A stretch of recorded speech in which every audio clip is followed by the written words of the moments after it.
UN Secretary General Antonio Guterres is praising both China and the U.S. for their renewed commitments to climate action, with announcements both leaders made today. President Xi plans to redirect its support to green and low-carbon energy as well as phase out coal. Qinduo Xu joins me now. He's a senior fellow at the Pangoal Institution, a public policy research institute, and also host of CGTN's Dialogue Weekend. First, let's start with climate and the Secretary General's new statement.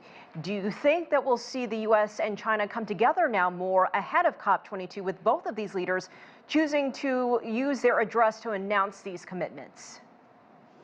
Well, it's a good question, Elaine. I think this is obviously both nations. As a matter of fact, I think the international community recognizes that how important it is to work together against the climate change.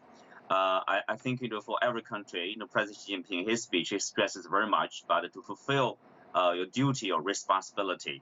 And your promises, for example, for China, he mentioned about 2030, the peaking of carbon emissions before 2030. So many people are talking about maybe 5 years earlier, 2025, for example. And of course, to achieve carbon neutrality in 2060. Right now, it seems like China stresses very much about its responsibility and its goal, and it will work hard to reach that as the written rule in the Paris Accord. And obviously, China is expecting the U.S. will do the same. Because when we know what happened last time around when the U.S. walked away from Paris Accord climate change, and then people would guess, what would happen after 2024, the U.S. 2022, the U.S. general election, whether there will be change of administration and then things will change. How consistent the U.S. will be in terms of fulfilling their responsibility as one of the biggest contributor to the emissions, let's say. Yes, working together, whether they can work in together for, UN meetings, for example, in the next one in Glasgow, or in what way, it also has a lot to do with the bilateral relationship, the overall bilateral relationship. For China, China stresses very much like, you cannot choose. This is the area I want to cooperate with you. You have to work with me for the U.S. leadership. And the other area, I can do whatever I want to do, quote unquote, to compete with China. So the Chinese side is like, let's look at the relationship in an overall manner. Are we having a friendly relationship, or are we seeing each other as enemy or rebels here? So yes, but China in any way, I for sure China will fulfill its responsibility. If you look at the past records, China is one of the countries with the strongest records in terms of their international commitments and promises. And Qinduo, we have about a minute and a half left, but I do want to get your reaction overall to President Xi's anticipated address to the United Nations earlier. What would you say was the overarching theme, the main message here? The main message, I still think, is international cooperation and say no to the Cold War. He mentioned, very directly, he says, the competition is fun. It's about what kind of competition. Competition. He stressed the word, healthy competition.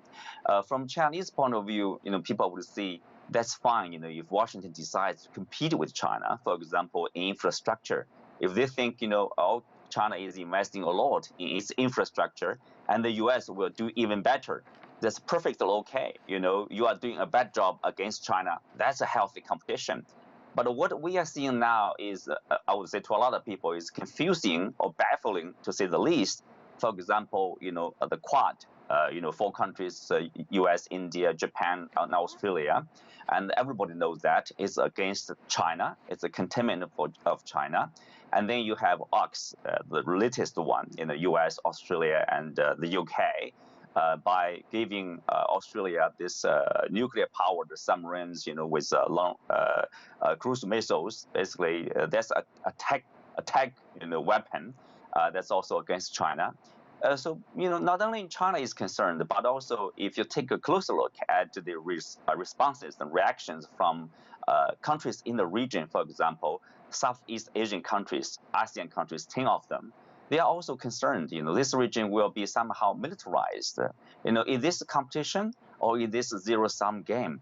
I think this is a key question, whether we will live along with each other, whether we will try to find a way to get along with each other, or somehow, we have to make some gains at the expense of the development of other countries.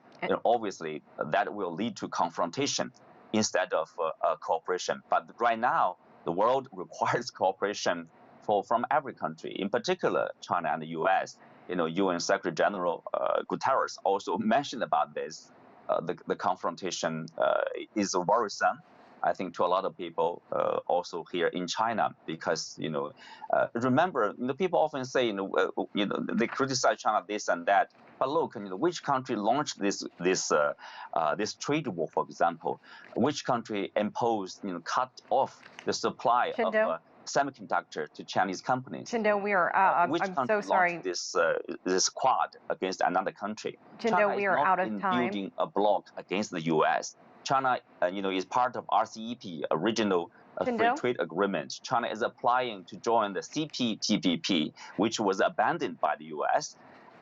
China is in the pursuit of globalization, free economic, free trade with countries, including the U.S. Allies, for example, Japan, Australia, I'm so sorry, we are out New of Zealand. time. I'm so sorry, we are out of time. We have to get back to New York, but we will continue.